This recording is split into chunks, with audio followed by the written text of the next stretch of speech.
All right, everybody. I believe we are live here in the Spike House. Yo. Apologize for a little bit of delay, a little bit of a traffic accident on Church's way over here. It's my bad. But we are now here. We're live. We are ready to get this 2020 season started. Before we do, Church, what are you, without giving anything away too much, Yeah. what's it been like being on the panel? Trying to go through some of the things we've been planning, trying to make sure we can make as many improvements as we can. What have you been? What's been it like to prepare for a season? Besides on the court, It's been exciting just because. Is it lagging a little bit? It's like there's a little bit of a lag, Okay. yeah. It's been exciting just because I really don't love planning. It's not my forte, but I like contributing Right. my opinion and information and data and whatnot.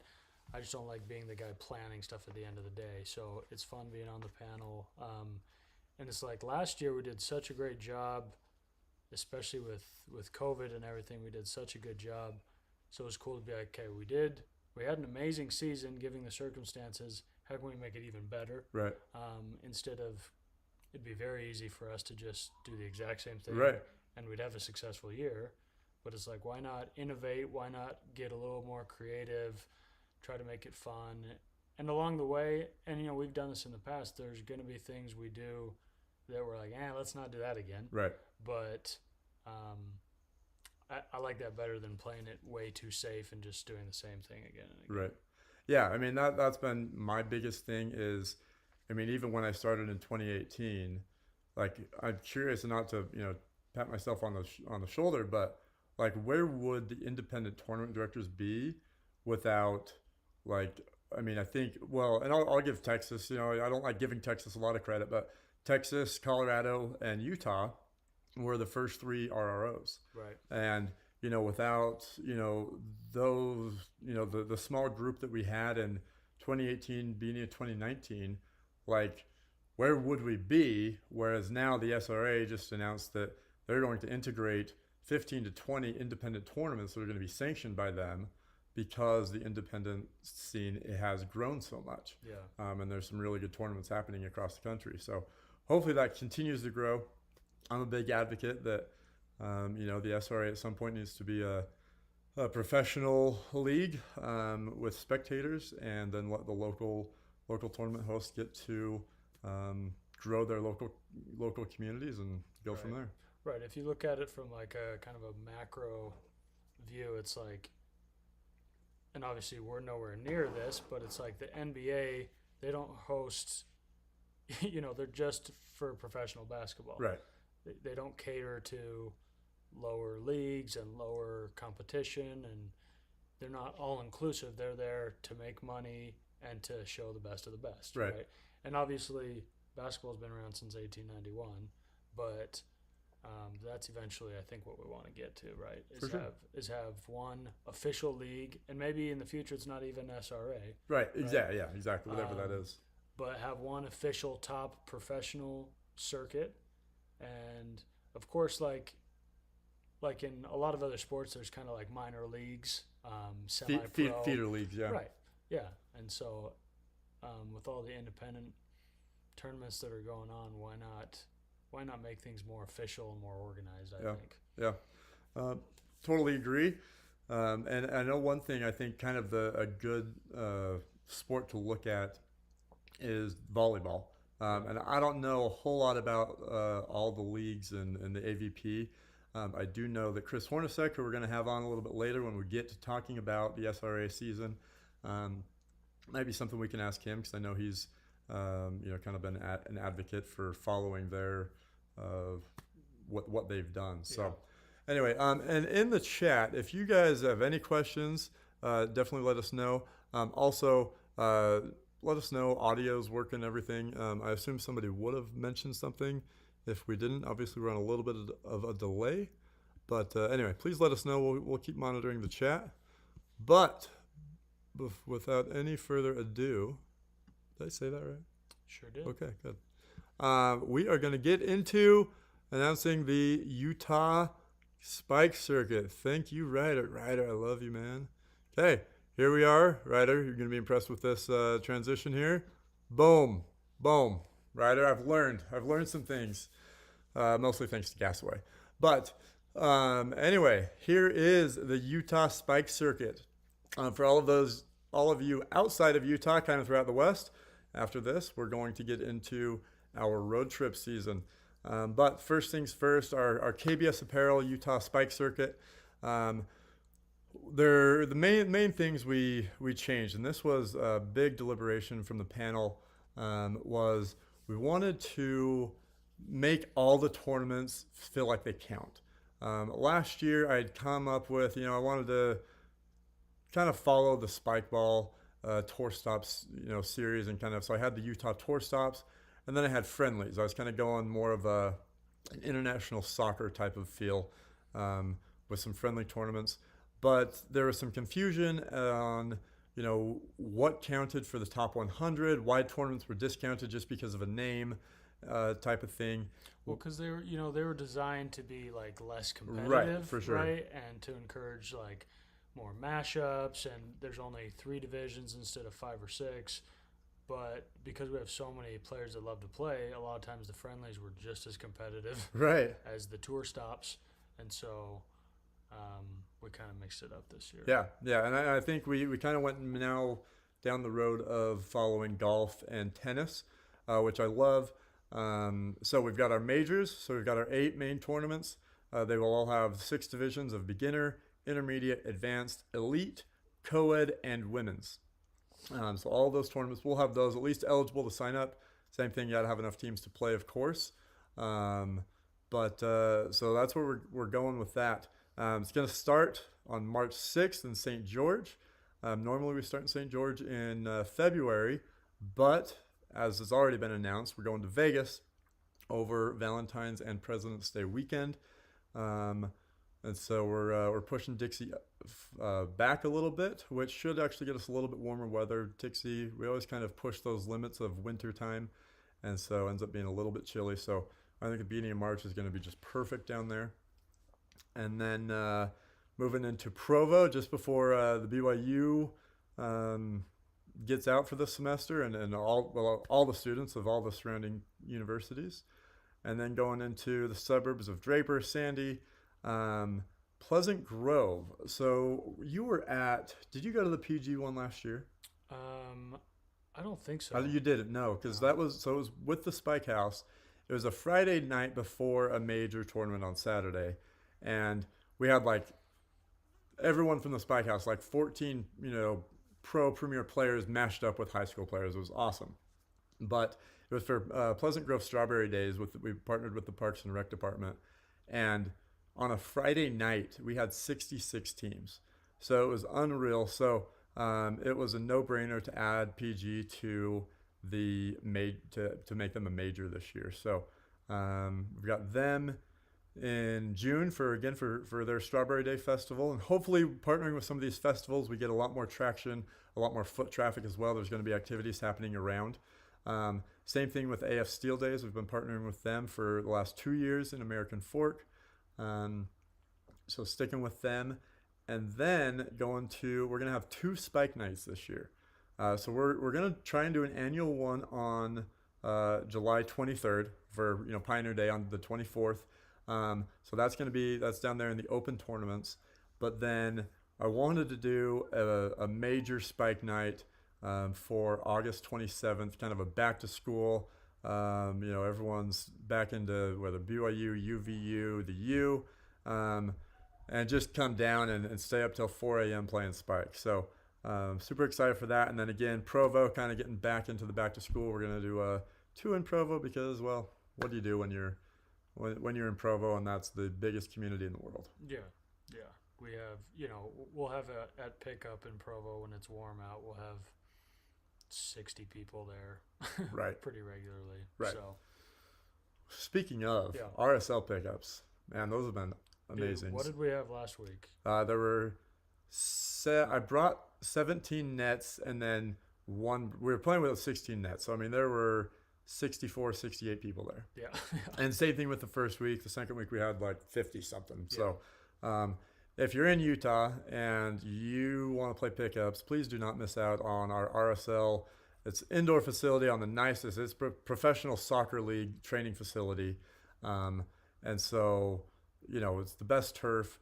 And it's just $5 a person to help pay for the cost. And yeah, we've had 60 plus people almost every time.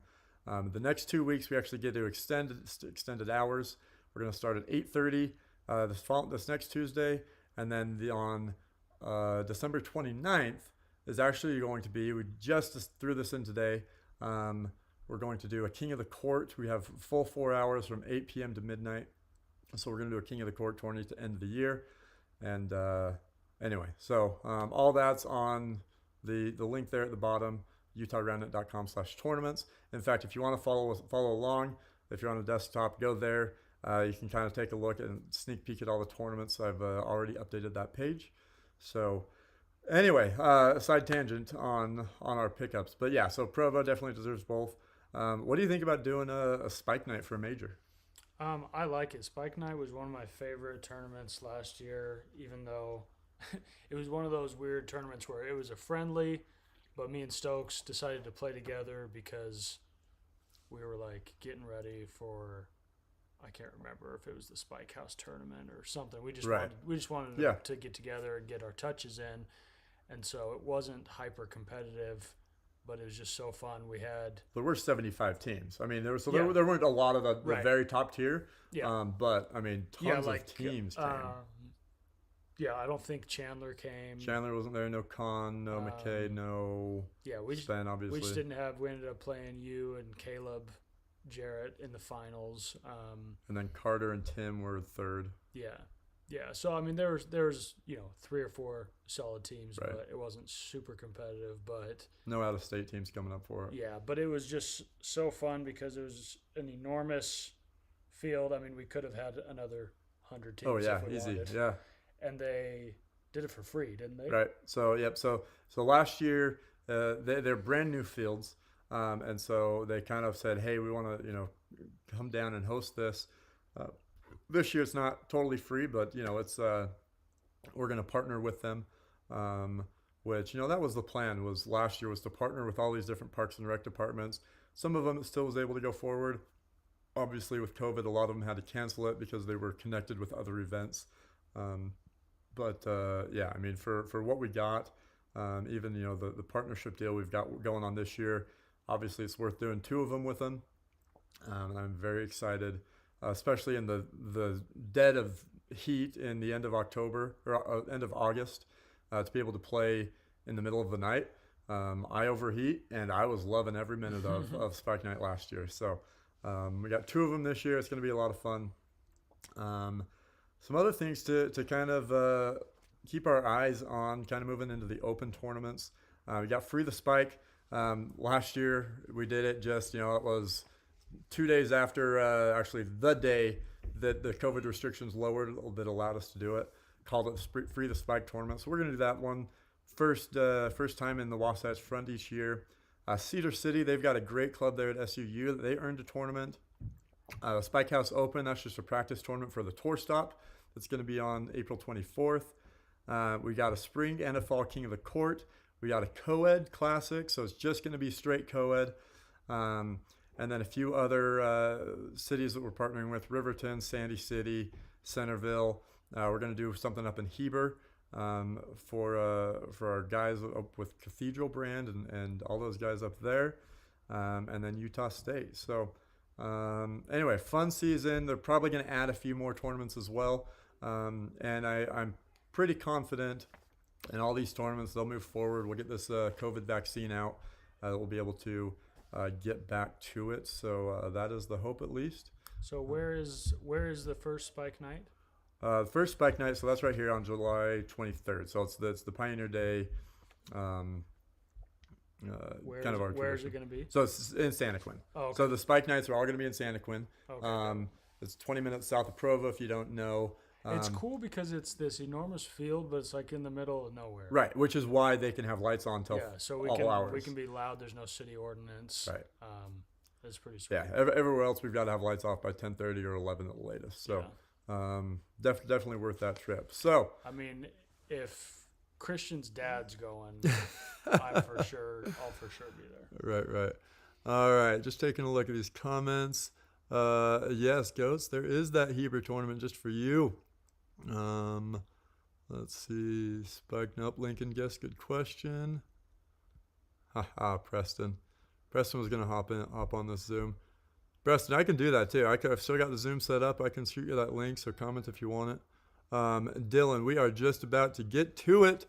So, any other comments on Utah? No, I'm No, excited. actually, before we do get to road trip, then let's go over a couple things that we had discussed. So, some of the things, actually, your suggestion was to have more scoreboards and to have accurate scoreboards at our tournaments. Could be fun, yeah. So I actually do have a flip board. I actually had it at Nationals and left it at home because I forgot about it. They were all out of the portable electronic ones. So for those of you who are looking for cheap registration or free registration, this year we want to have more volunteers, and volunteers we can count on. So we're going to have scoreboards on semifinals and finals matches, and we'll have the electronic one for the stream, and then if we don't do a digital one, but then also a flip board so that both the players can see it, and then also all the fans around. So we need someone to run that. We also want to do stats. Do you want to talk about stats and kind of what stats you want to do? I know you and Solomon, I don't know how much you guys have talked about it. But we're still in very preliminary stages, but one thing we want to do this year is, and we've talked about it in small circles to kind of get people excited, but we want to put out a pretty comprehensive Utah Roundnet record book, basically, that we add to every tournament, basically. But obviously, it's at this stage in the game, it's too overwhelming. We don't have the staff to keep track of stats for every game all the time. So it's more going to be keeping track of tournament finishes, of total championships as an individual, as a team, most tournaments played in, most partners played with, all sorts of kind of random stats. Most podium finishes, most second places, most third places, most major wins, most open wins, and that way we'll see it'll kind of help with trash talking, I think. Yeah.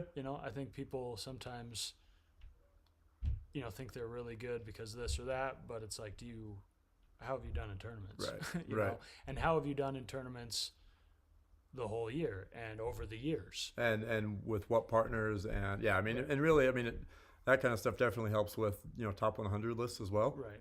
Although the top 100, I think we try to keep it more power rankings, like what have you done for me lately. Yeah. At least it was a big consideration for it. So but yeah, so stats are going to be fun. We have records, stats, all that. We also want to have people taking stats during those finals.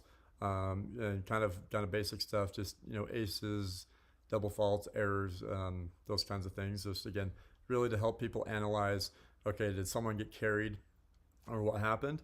It's also going to help as the panel decides an MVP for each major. So to qualify for an MVP, you have to be in the semifinals. I think so. Semifinals, yep. So that's top 8 people. So you have to make it to the semifinals in either elite, advanced, or women's to qualify to be an MVP. And then the panel, whoever's at the tournament, they'll kind of deliberate and select one at the end of each major. We're also worked on standardizing the prize list, as well as making sure that tournaments don't get extended too long. So you will have a 5-minute break max between matches. Obviously, if you're the team that's waiting, but that's why you win in 2. Right, That's win in ideal. 2 if you want a bigger break. So anyway, we want to keep our tournaments from going all day. We want people to stick around and watch. And when we're waiting for games, obviously that is a little bit discouraging. So anyway, so also, one last thing on Utah before we get to it is back to that top 100 list. We're going to review it. We've got specific dates that we want to meet as a panel to discuss. It's roughly monthly. And then we want to do a live stream and podcast. So I'm going to turn this into a podcast, and get that up on Spotify, iTunes, and everywhere else that church is going to teach me how to do. So anyway, a couple kind of exciting things as Utah Roundnet goes more digital and focus on some content. We also have now that we're qualified to do a YouTube live stream on the mobile. We will be doing that more at tournaments as well, which I know are the last couple of the year we did, which I thought was way better than just the Facebook stream. So sweet. Okay, Goats is the MVP. Okay. All right, so now everyone out of state and Utah, get ready for the road trip schedule coming up now in 3, 2, 1. Boom. How'd you like that, Ryder? Okay, so road trip. Now this is especially important regarding the SRA season. If you didn't know, the SRA season just came out. As we talked about a little bit already. They're going to select about 20 tournaments nationwide that are geographically unique to include as sanctioned SRA events for premier qualifiers and premier points. So I actually added in a tournament here because I had some information from Jack about that. And one big thing was they wanted it to kind of be roughly within the season. And originally, that tournament on May 15th in the Bay Area was not scheduled because I thought they'd do a tour stop there. But I had that date open. It's going to be perfect weather, and so I decided let's add that in. So anyway, we're going to start in February at the Sin City Classic, partnering with Vegas Roundnet. They've been great helping us find a place and everything like that. The other exciting thing about that is the State Squads Challenge. We've been talking about this since I first got in 2018. Tommy Odessa over in Colorado has been wanting to do it. But we just haven't had that opportunity. It's just been so hard to actually find a location where people can show up and kind of get your top teams to. But I think a preseason in a central location like Vegas. Now Vegas has a good community that's a little bit established. They've been running their own tournaments. And so I think it's great. You have people from California, obviously Utah, Nevada, New Mexico, Arizona. I think some people from Texas have said they want to come for the State Squad Challenge. And Colorado, if I didn't mention them already. So how does that work exactly? Yep. Yeah. Because I never played college Roundnet, right. I never bothered to. I still don't understand how college Roundnet and it's been a little bit of a learning experience for me as well. So each state can have squads of 3 to 5 teams. And I went down to 3 so that the smaller states can still come and participate in that if they can't put together 5 really good teams or get 5 teams to travel. But and also a state can have multiple squads.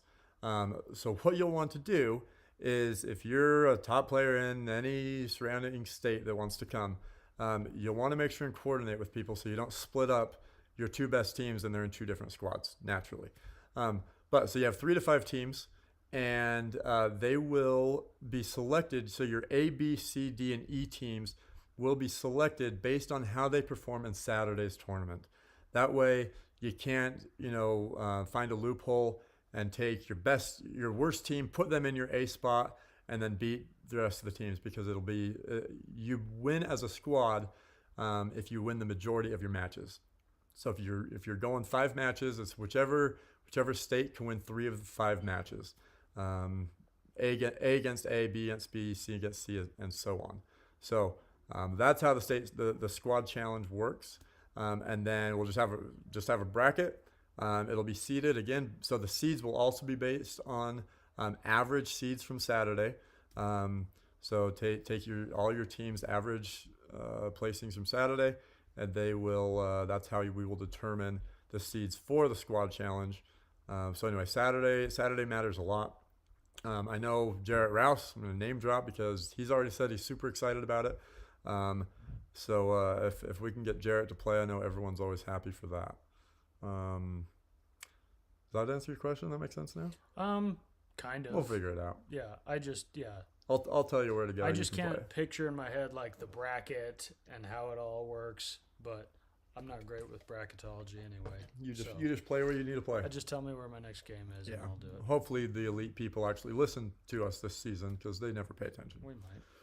Okay. So after that, we're going to go down to SoCal. Still working on a location for that. We're hoping either Huntington Beach, maybe Lake Forest, Irvine, and if worst comes to worst, we'll go to Riverside, places there that we definitely can get into.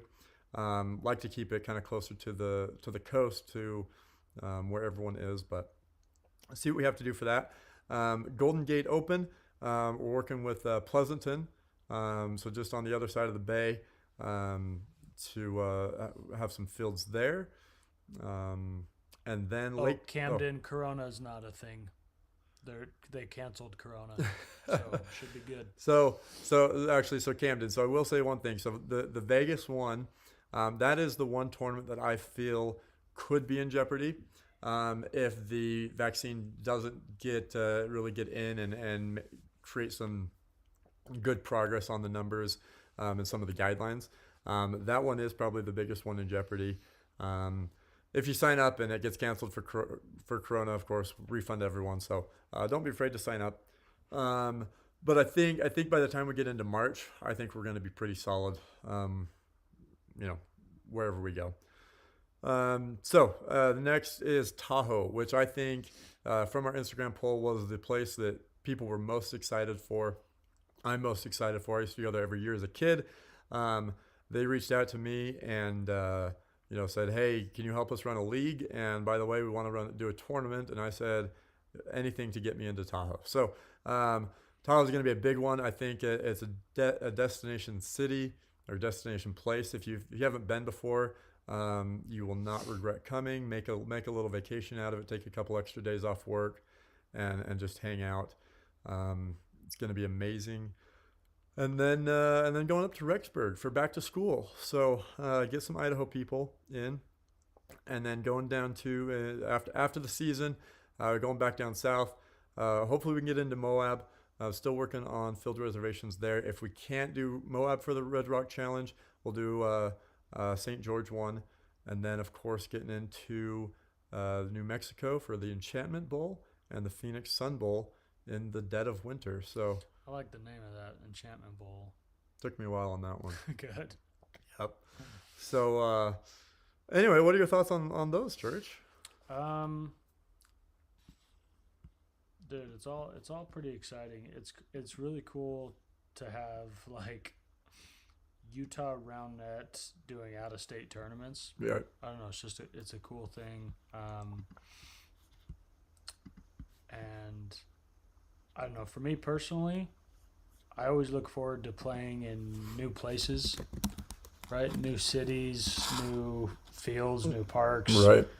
It's just a lot of fun. Like, I play so much, and I'm happy to play anywhere, but it's just kind of it's fun to go to a place that has a new vibe, different energy, and so yeah, I've never played in New Mexico, never played in Moab, never played in Lake Tahoe, never played in Vegas. So it'll be a lot of fun. And it's hard to know which ones I'll end up going to, because with the limited SRA events, I'll probably go to most, if not all of those. But it's nice to have options. It's like basically every weekend you can go to a cool tournament. Right, especially throughout the West. And there were, I have marked on here some of the conflictions. Mm-hmm. So there are going to be a few of our Utah majors that are going to conflict with tournaments in the East and Southeast. Not that there are any real regions anymore, I guess. You know, but it's kind of cool because say we have me, Stokes, Chandler, maybe Creech, maybe Caleb, maybe Tim, I don't know, go to a tour stop, it opens up a major to a lot of players. Right. To make some noise. Yeah, absolutely. And I think it only encourages people to show up and play hard when you and Stokes aren't there. So, we love you, but a lot of people are okay with that. Sure, yeah. So, but we did leave open the California SRA tour stop. That weekend is open. And then the other one in the West is Seattle, which is July 24th. So you can play in the Spike Night till 3 a.m., catch an early flight and head up and play in Seattle if you can make that work. All right, okay, so we are going to bring in the one and only Chris Hornacek after I unmute him. Okay, Chris, apparently you have to unmute yourself. There we go. Just unmuted myself. Perfect. I muted you first, so I thought I had to do it. All right, let me do this little transition here, Ryder. Let me know what you think. Oh, yeah. We're also going to grab... Sorry, let me get Chris in here and talk. What's up, Chris? You're live. Oh, what's up, boys? What up, guy? Good to finally see you guys. Yeah, man. How was your hike? It was great. Made it just before sundown here, so getting pretty dark. But able to at least do this from the car real quick. Nice. Where did what kind of hike was? I don't know what kind of hikes you guys have in Chicago because you don't have mountains, so I don't even know what you're doing on hikes there. Oh, I'm in Arizona right now. Oh, duh, I knew that. Okay, yeah. So still out here, leaving on Tuesday, so trying to get in all the hiking because, like you said, definitely can't hike in Chicago right now. Right. Chris, do you wonder why you ever lived in Chicago after you've just been warm in the winter months? I've wondered why I've ever spent a winter in cold weather, and elected to do so. Yeah. That's interesting, especially because the way we travel for Roundnet, I'm traveling all the rest of the year, and then for 3 months that are the coldest is when I'm just at home, right. And Crying. It's too cold to do anything. It's too cold to even play. Yeah. So I don't understand what I've ever been doing. I'm definitely coming out here way more often. Yeah. That's awesome. Sweet, cool. Preston is actually going to join us here in a sec as well, he said. Sick. We'll see how long that takes. Anyway, Chris, I don't know how much you've been tuned into kind of, the Utah stuff, the road trip series. How much of that did you hear? Not a whole lot. I saw a lot of hype around it, and I know you're doing a bunch of stuff outside of Utah. So hit me with some of the bullet points, the highlights, all that. Cool. I will as we just enter Preston into the chat. So what's up, P? What's up? This is my only hands-free area, so it's gonna have to be what it's gonna be. There we go. We'll take it. Cool. So yeah. So I'll let you know. I get Preston. You've been watching, but Chris has not been tuned in. So we're gonna give him a quick rundown of some of the road trip schedule. So we all know about Vegas. Hopefully I think that's the one that's in jeopardy for COVID guidelines. Just it doesn't give us a lot of time for this vaccine to make some progress, but hopefully we can still make it work. Then we go down to Southern California, March 20th for a preseason tournament, May 15th in the Bay Area, July 31st in Lake Tahoe, September 25th up in Idaho, and then postseason going to Moab, New Mexico, and Phoenix for the fall and winter months. Nice. So count me in for Phoenix. I'll be there. There we go. Look at us both driving, Chris. Come on. I know. I'm actually not moving, but I was just hiking and I didn't have time to get to a house. So I was like, I'm just gonna sit you right here. Hey, I appreciate you guys both at least doing what you can to hop on. That's more dedication than we get out of Chandler, who was supposed to be in the Spike House, and then decided, I'm gonna go to Atlanta and play. So. Well, only because Preston bailed on him. Yeah, only because I bailed on it. Right. So, anyway, so yeah, I mean, I kind of want to hear from you guys. Obviously, we brought you in. Thoughts that you guys have on, whether you want to talk anything about the road trip series or if we just want to get into the SRA stuff. What interests you guys? What do you guys find interesting? you can shoot first if you got something.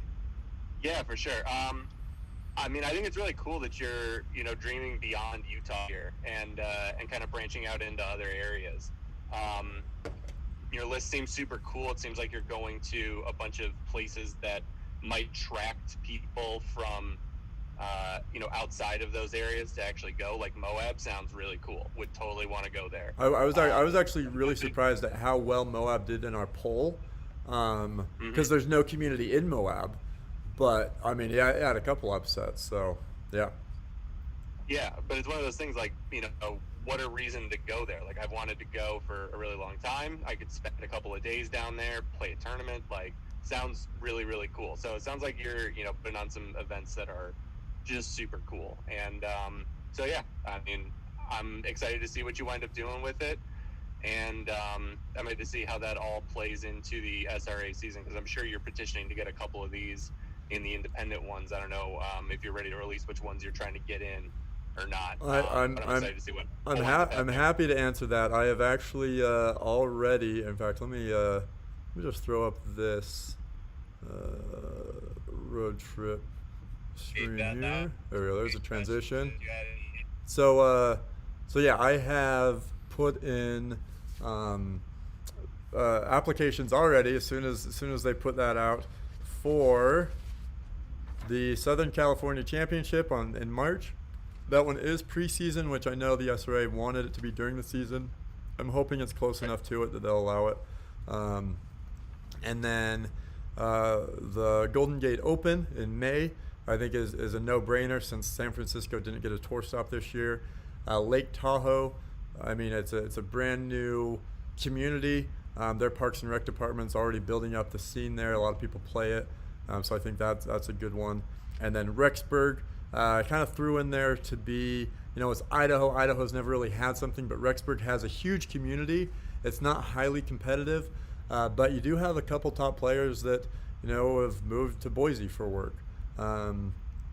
Kenny, I think Dan Abrams has been there for some reason. I don't know if it was just like a summer internship or what, but so anyway, so those are the 4 road trip ones, and then I'm trying to get just one other Utah one. I'm not sure if Jack and Noah are gonna, since Utah actually gets an actual tour stop, if they want to put something later in the season. But our Spike Night Major, I thought would be cool to kind of give a little bit of a variety to the normal tour stops where you're playing from 7 p.m. till 4 a.m. Thought that could be an opportunity for one. So. Anyway, that's kind of those are the ones that I applied for. I don't know if they're going to give me all 5. They might want to spread the love, but they got 20 to go around. Yeah, we'll see. Yeah, for sure. I mean, you definitely have applied for a bunch, but it's not like you're asking for 5 in your community, just right. or just in Utah. So it actually makes sense for them to give you a couple, and you're probably the most experienced tournament director outside of the actual company at this point. So. I would anticipate you getting at least a couple of those. Yeah, I hope so. Yeah. Sanford. Preston. Sanford, can you hear me? Yeah. First off, I heard something about Spike House Open. I got a few texts about Spike House Open, and everyone's getting all excited and saying, "Hey, is this a thing again?" Just what's the deets on that real quick, and then we can keep talking about other tournaments. So the Spike House Open, I named it that. Originally, it was going to be the Tour Stop practice tournament or warm-up tournament. But then when I was creating everything, I wasn't exactly sure when the SRA was going to announce that the Tour Stop season, and so I kind of had to relabel it. And I did the Spike House Open because I wanted it a tournament around me so that I don't have to travel. You want to trick people into thinking that we're doing Spike House round 2, huh? I believe it'd be round 3 after Natty's, but Yeah, well, Natty's is like 1.5. Yeah, that's true. Yeah, I think Megs might have a harder time. We'll party here for sure. We'll have a backyard party for the tour stop and do all sorts of things. And you guys all know that whenever you're in town. You've got a place here for sure. Yeah. No, I mean, but just to echo what Chris was saying, I mean, I'm excited. Like, I I mean, I don't know how much I'm gonna travel this year or want to travel. You know, the tour stops were kind of monotonous in their location, and obviously I don't go for the travel, but that's definitely a huge thing. And to have tour stops in Tahoe or Moab or things like that, I mean, for me alone, you know, I'm excited to just go to some different place and have Roundnet be a part of that place for me. Plus, you're giving California more tour stops, which means I have more odds of going to a tournament now. Right. But no, I mean, I'm just excited to have not, you know, I mean, I love the company running it and all because they're efficient, but I also am looking forward to having you run it because I think there's more passion and more, you know, opportunity for uniqueness in tournaments. So, I mean, I'll challenge you to keep it unique, keep it fun, but at this point, it's still better than, you know, the company in my eyes in terms of just what could happen. I mean, maybe HTR teams up and, you know, makes a video or two at a tournament of yours, or, you know, we do some clinics or whatever. But no, I'm excited for what's coming. I mean, at this point, I'm skeptical of the SRA doing things. So if nothing else, we have, you know, you hosting a whole entire tour series, and maybe that becomes the golden title. But Do you mean you're skeptical that the SRA ones will actually come to fruition? I just think that like by April, it seems. I mean, like SRA. I mean, Spikeball. You know, they've been pretty adamant and very opposed to people playing, Right. and they've been very removed from the tournament scene. So I mean, I would be surprised if the early tournaments, especially, were held. Just because, I mean, you know, the company's smart. They don't want to take a stance against, you know, something that most of the world is unified on. Right. Obviously, you know, me, I'm happy to go travel places, and, you know, I'm smart about who I see. But from a company standpoint, I'm slightly skeptical. But so, Yeah. I mean, yeah, I'm excited that there's options now at least. Yeah. Yeah, well, I appreciate that nod to me. You know, you bring up one thing that was kind of, you know, about, you know, uniqueness. One thing I didn't mention, at least, you know, kind of particularly in the Utah tournaments and the open tournaments, those are ones that I do want to, you know, test out some modifications. I know Preston and some of yours that you've been traveling to in Colorado, California. You know, you guys have done barrier spike. Have you done any other modifications in your finals matches? It's just been barrier. No, barriers the easiest thing Right. to put in a finals match. Everything else is like, I don't know. I feel Yeah, like you got to have it's different hard- equipment it's and hard everything. because people are so closed off to the idea of change. And Right. for me, it's just more so to, you know, test it out in a tournament setting where there's stakes, Right. just to see how it operates. Because I mean, every single change, you know, is a different game than what we know now, and so Yeah. I'm happy to hear that you're potentially even open to fooling around with something like that. Yeah. So that's what I want to do, that in the open tournaments. You know, they're a little bit less stake. You know, I want to keep the majors official, but you know, there's some other things we can play around with. We're doing a co-ed only tournament already, King of the Court style. So you know, there's some things we can mess around with, which I'm excited for. Yeah. You know, Chris, I know you've been playing with some great basketball and soccer balls that you like for your big ball. So you know, might do that and give each team in the finals, you know, a few minutes to practice with a new ball and toss it in. So we'll see what we decide to do. And obviously, whenever we do something like that, we will announce it ahead of time. We won't just, you know, throw it on them in the finals, but they will have that heads up. Another thing with the road trip series is the prizes are more than what I have traditionally done, because I do want to. Giving out more money? I'm giving out more money to you, Whoa. Preston. Believe that or not. Whoa. So, but yeah, so you know, I want to attract. It is based on teams, but you know, I think especially in those first 4 tournaments, if we get over 80 teams, I'm giving away $400 to the top team, and I can't remember if it was 100 or 150 for second place, but anyway, so some more prizes. But what's that? To split? To split, yeah. So it's 200 each. Yeah.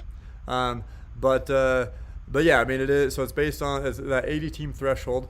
I also have a document. If you go to the UtahRoundnet.com/tournaments, all this stuff is there, and there's the link you can click to go to a Google Doc, and it has all the prizes outlined. Those prizes, based on sponsorships and prizes that they donate, the specifics might change, but the value is going to be what's on there. But yeah, so encourage all your friends to come to these road trip tournaments, because that means more prizes. So anyway, so we only got a few more minutes here. One thing I know a big discussion point on the SRA series was the 2-day events. Now we tested that out at Nationals. I really liked it. I know some of you guys at church, he wasn't feeling very well. So being up Friday and then not being able to sleep, and waking up again early Saturday. But going to a Saturday, Sunday, and then where only the top 8 teams, I believe, from Premier and Advanced are going to be playing quarters on Sunday. Hoping to get more spectators, I think, is a goal. But I'm curious to get your guys' thoughts, just a couple minutes each, on what your guys' thoughts are on that. And Church, you included in a couple minutes. Yeah. Chris, you go first. You've been a big advocate of it. Okay, wait, you want me to go? Yeah, go ahead, Chris. So I have been a big advocate for 2-day tournaments, like as early as 2016, and I don't think we were ready for 2-day back then, but I think we've been ready for 2-day tournaments for a while. And I think it's necessary specifically to grow the spectator side of our sport. Like we always say that we want a spectator sport, but we don't build any infrastructure in to actually invite people to watch our sport. And so, we've had some high profile moments where we're on ESPN. We've finally just started streaming within the last couple of years, and it was shaky for a while, and now it's pretty good. But I think we have that down, and so now we're really going to be able to just have these Spectator Sundays, and also invite people who are at the event to actually stick around and watch. Right now, that doesn't happen for a variety of reasons, but one of those is just like we don't have stands set up. People don't know when the finals are going to take place. And now, if you're able to just have these Sundays and when, like you're going to be able, because there's only 8 teams, you're going to be able to slot when all these matches start. And so people are going to be able to be like, oh, if we stick around on Sunday, we'll be able to watch from, let's say, 10 a.m. to 3 p.m. and watch the entire bracket play out. I think that's invaluable in terms of, being able to stream that and then also start inviting people to actually spectate as well. We're going to finally be creating an event atmosphere and not just running a tournament in a park. So I'm super excited about it. I think this is the future, and I know there are some drawbacks, and I know that some people weren't as big of a fans of it, but there's going to be an adjustment for all of this. Like I personally think it's going to be a little bit tough at first for players to get used to not just leaving it all out on the court on Saturday and having to think about that, but also like you're going to be able to not run yourself into the ground and then be exhausted by the time semis and finals come around. You're going to be able to play out that first day, go back, recover, and then meanwhile everyone who's not playing gets to go out and party like they normally do, socialize and stuff like that. And maybe the more serious people who get to play on that day are going to have to take it a little bit easier and ease up on the partying. And I'm a little bit sad about that, but I think it's worth it. We know the spike ball community, hard partiers on that mini golf course, everything like that.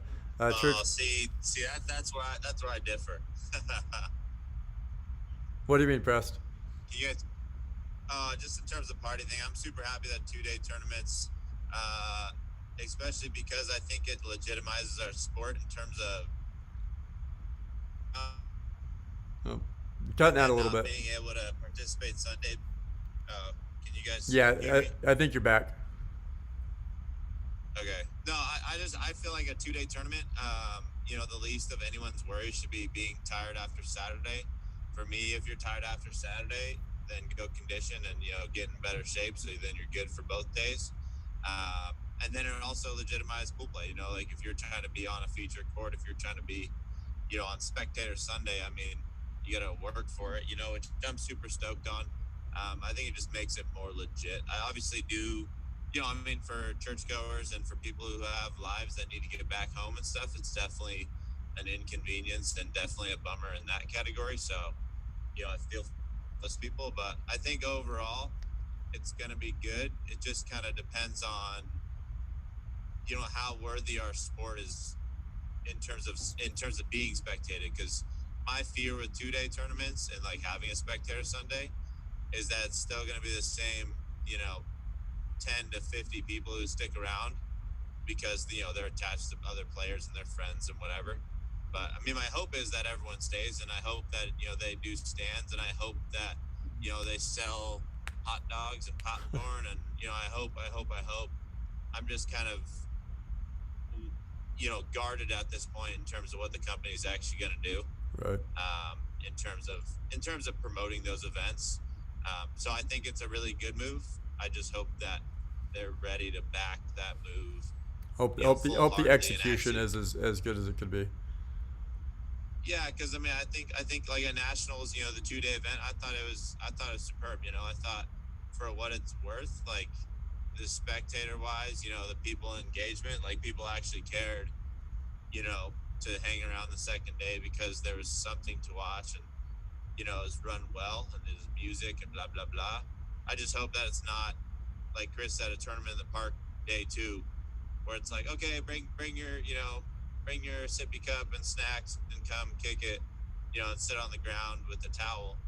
Like, I really hope there's, barriers set up so fans sit behind it, and like Nationals 2019 was, but for every tournament, obviously not to that extent, but right.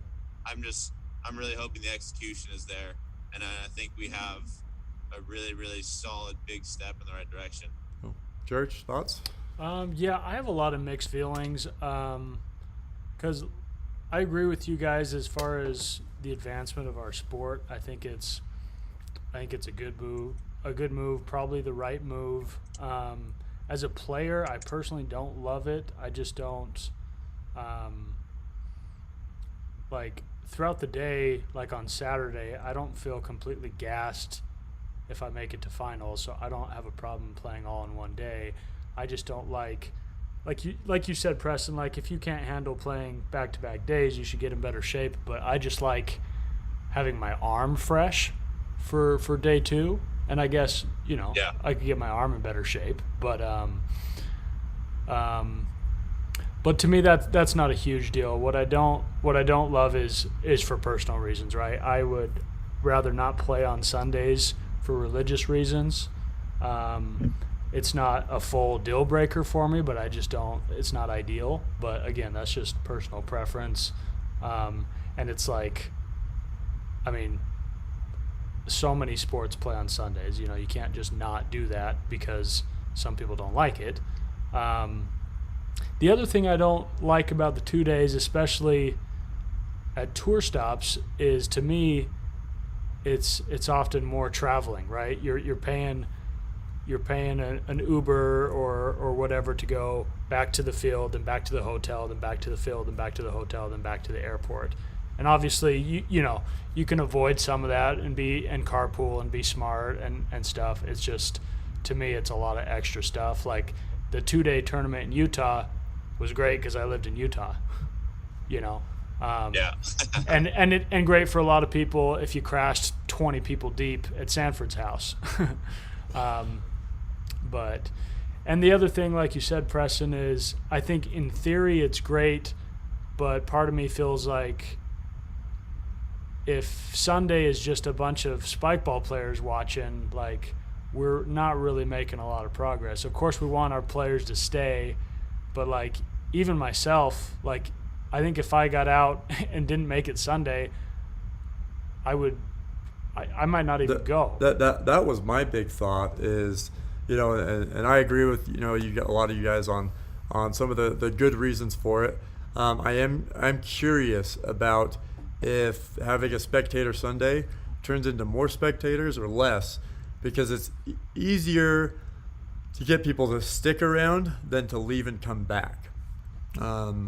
Is I think a big thing. So I think, like Preston says, I mean, hopefully the execution is done well, where it is really set up to attract people to come back for an event, as opposed to come back to finish a tournament, and to find out the results, because you can live stream it, you can do whatever, but I think we really, you don't want to be playing a finals and all you've got is 20 people sitting around watching it. It's a big part of it is hearing those cheers, and Preston, you interacting with the crowd. It's a big part of these events. So hopefully it ends up being a good thing. I'm with you. I think the idea is right. It's tough for people with religious, values that don't want to play on Sunday. I was talking with Gasway about it earlier today, and like Church said, we kind of talked about how professional sports, if you want to move to that direction, sometimes you've got to make that sacrifice.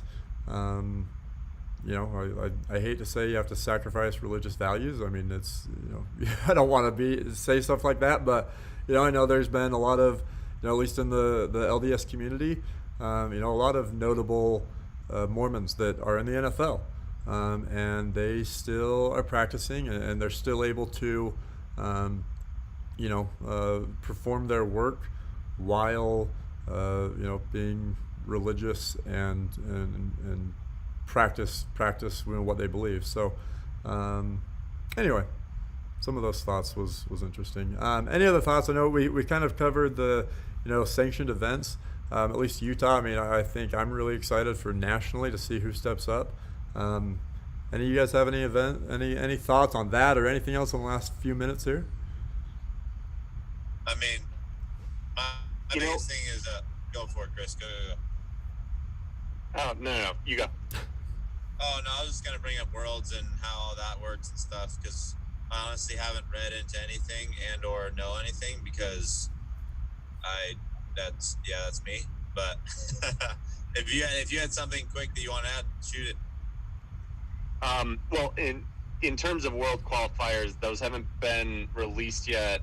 But the main thing is, because of the way COVID impacted that last time, we kept, on the board, we kept coming up with a new way to qualify, because it was like, all right, the first couple are canceled, so that one now can't be a qualifier. So now it's going to move to this and then this. And I think we just want to kind of start the season and know, like, all right, we're actually doing this, and then say what it is. Right. So that's the game plan as far as Worlds goes, because otherwise we just have to rewrite this a million times. And like you said, like, I know I'm a little cautious about us actually starting that early too. I do think that we will have a season. Like, I think especially by June, things are at least slated at this point to be, we're slated to be pretty widely inoculated. And I think it'll be pretty, good to go. But are we going to be there by April? I don't know. So I think that's a part of it. And then also, keeping in mind that Worlds is Worlds, and at some point, if there are still outbreaks happening in a lot of other parts of the world that aren't able to get vaccinated as quickly, Spikeball might be in a position where, they're going to have to start deciding whether or not they're going to turn away countries, and then that puts them in a weird spot. And then it's like, do we just wait another year? Right. I don't know. Now, I'm not speaking as, someone with any knowledge of that on the board. That's where I'm at least personally worried about that. Yeah. I'll say Worlds is going to be interesting, but I can't wait for it. Yeah.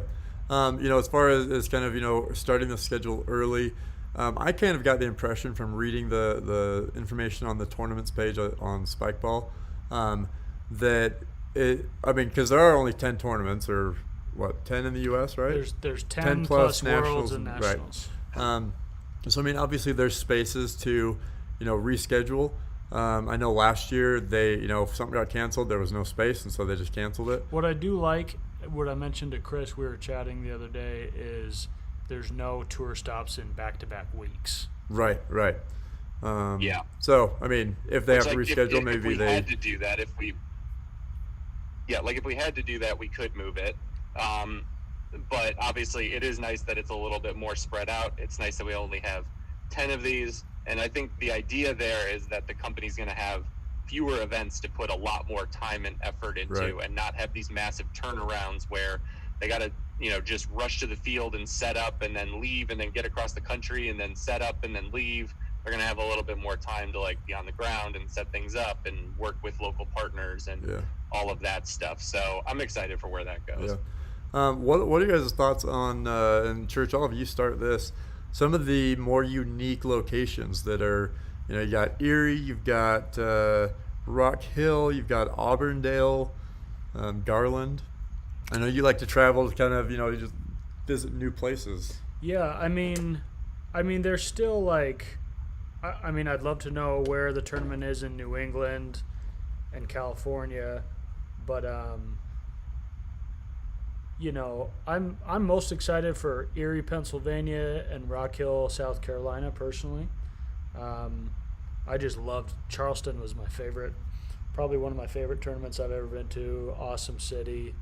So I just love South Carolina, and Erie, Pennsylvania is where my grandpa grew up, and just have some family stuff there, but I've never even been there.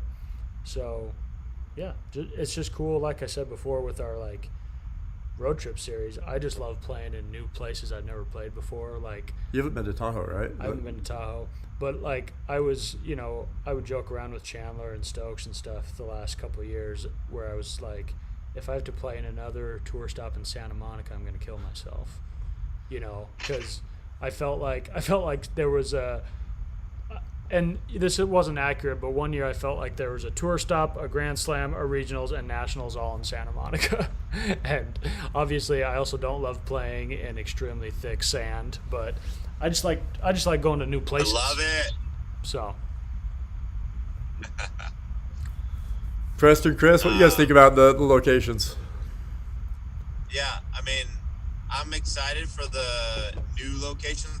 I haven't looked obvious into too much in terms of airports and everything. I just hope there's airports nearby that make travel cheap still, because as much as Spikeball wants to flaunt 50K, that spread out over 12 tournaments with nationals and worlds, it's still not going to pay for really anything. So my biggest worry is that flights will be more expensive, even though locations are unique, which makes it again harder for us to travel. So that's kind of my 2 cents on that. I am excited though, like I said earlier, that tour stops are not in the same exact Chicago or even Santa Monica, even though it's 2 hours away from church.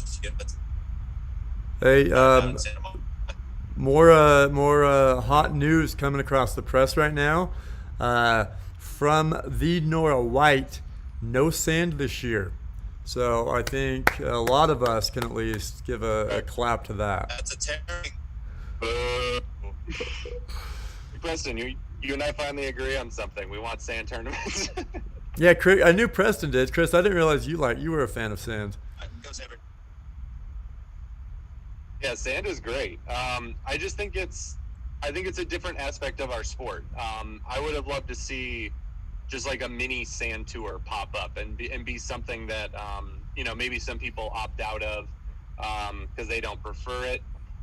But it's a fun time. It's a day at the beach. And I think that our sport looks good on sand too. So I know we have problems with that can be solved, and I don't think we've put in enough effort to solving it.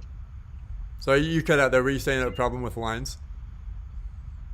Yeah, obviously there's a problem with lines, and I know some people say that there's fewer rallies. I actually think we get more rallies because people are just not able to adjust their hitting as well, and so they make more errors, and therefore you get more digs. But in the wash of it all, I know some people don't prefer it, but it's a fun day at the beach. I think our sport looks good at it, and looking back at 2019 Nationals, I don't know, that or 2018 Nationals, that one looked really good, at least in my opinion. So I will say, as a not as good of competitor as the rest of you three, I actually enjoy playing on the sand, and for all the reasons you just said, Chris, it's kind of fun. I'm not super athletic anymore, but I still like to dive. There's actually, I remember in regionals last year. I dove and Preston saw me from across the field and said, "Sanford, don't do that. You're not good." But the biggest thing for me is lines, and it's just irritating to serve or to receive people who constantly go close, and there's just no validating it. But I can see where your head is at, Chris, to either try harder or to do like a mini series in the sand. Yeah, I feel like for sand, like you could have different rules on sand, just as most sports do with different surfaces. Right. Like honestly, if you did like 6.5 for the lean on sand, I mean, shoot, you could draw the line with your foot for all I care. Well, honestly, something that could work is if you did a square. Yeah, I mean, like do a square, do something. I mean, for me, sand, we only play rally ball in Santa Barbara once every like 3 weeks. Otherwise, we refuse to play any spike ball because it's just gotten, it's just not fun anymore. But sand, I'll dive on sand, 50 times a game and work grass. Like it's just not the same feeling. And to Chris's point, I get more ups on sand because I am willing to dive and the hitters are slower. exactly. Yeah. Well, It's disappointing, to say the least, that no sand is, and I understand people's take on it, but for me, it's changes is just because some people are closed off to it doesn't mean that there's not a future or there's not a need for, sand or need for change. I know Chris and I don't agree on rule changes and stuff, but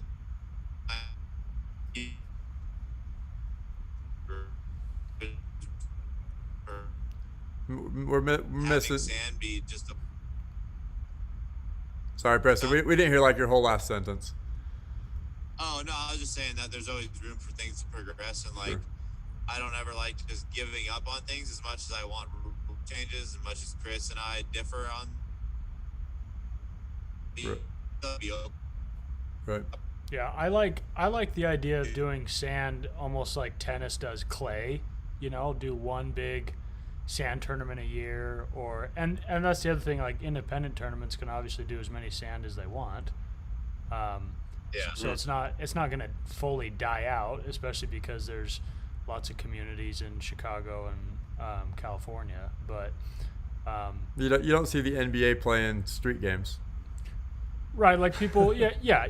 I think it's nice to have one official surface, but like in tennis, like Wimbledon is a huge tournament and it's on grass, and you normally don't play on grass. And I think clay is the French Open, and it wouldn't have to just be one, but do one or a couple a year. I think would be cool. Okay. Yeah, I just like diving and rubbing my nipples with sand. So. Sure. Yeah. Montrose Beach, I'll play in any day though. Yeah, well, that's basically dirt. But then again, when we played San Diego and that was like actually like baseball dirt sand, that was horrible. That was rough. So Yeah. That's I ended up with blisters on my toes in Santa Monica regionals 2019 because it was so hot. So lots of issues with the sand. toenail in Santa Monica, that was no fun. All right, okay, guys. Well, I appreciate you guys hopping on for a bit and taking some time out of your drive. Drive safely. Church, appreciate you coming over, and I'll give a couple, kind of let you guys do all your shout outs. So Chris, you've kind of launched some new gear for your Chorn dogs. Where can everyone find you, Chris? You can find that over at teespring.com/stores/Seahorn Spikes if you're so nasty with it. I think if you do rush delivery, it can still arrive by Christmas. So if you got a Chorn dog in your life or you need one, go for it. Otherwise, follow the journey on Instagram, and I'll see you guys along the tour. Yeah, Chris is at Seahorn Spikes on Instagram, and you can probably get all the links and stuff from things he posted there. Preston, of course, runs him and Ryder run the best Roundnet content out there, How to Roundnet, just on YouTube. They were the Roundnet Content Creators of the Year for 2020. I was just on on Church's podcast. Church, where's Yeah, my podcast of Stone and Clay with Taylor Church, if you want to check it out, it's pretty non-Roundnet related, but I've interviewed a few people in the Roundnet community, so it's kind of cool to hear more about their lives outside of Roundnet. So yeah, I interviewed Chris a few episodes ago, did Sanford 2 episodes ago. So yeah, go You're tune in. You're doing Preston buys in a few episodes to come. Yeah, I'd love to have a Preston buys, yeah. I honestly didn't even though I enjoyed my episode with Chris, I don't love doing Zoom episodes, so I'm much more likely to do It's not the same. episodes with people in person. All right, start walking the church. I'll start walking you. Sounds good. Okay. All right. Well, thank you everyone for watching. I will give a shout out, Nora. Thank you for the work you've put in for 2021 on the SRA. Hopefully it all works. We all are able to play some more Roundnet, and really excited to see what the SRA can put out for tournaments, and to do fewer but better. So excited for that, and excited for our road trip series. More reasons for us to travel out of Utah, and hopefully we can help grow some of these other communities as well. We're partnering with New Mexico Roundnet for their bowl, and Vegas Roundnet for the Sin City Classic, and then all the Phoenix guys for the Phoenix Sun Bowl. So anyway, hopefully we can grow these communities and grow our sport as a whole. So appreciate it, everyone, and until next time. Later. See you guys. Sweet.